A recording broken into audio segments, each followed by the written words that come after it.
Alors le Real Madrid veut Kylian Mbappé. What a surprise, j'ai fait anglais troisième langue.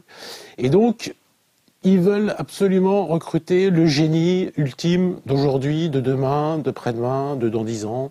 Évidemment, il a 20 ans, il vient encore lundi soir de marquer un but contre l'Islande, de délivrer 2 passes décisives, puisque sa raison d'être, c'est d'être un génie.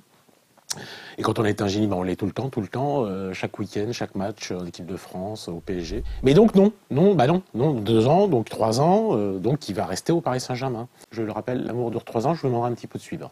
Alors d'ailleurs, le Real Madrid dit, oui mais nous, non, attention, on n'achètera que si Paris vend. Oui, alors déjà, Paris ne vendra pas, hein, donc ça c'est fait.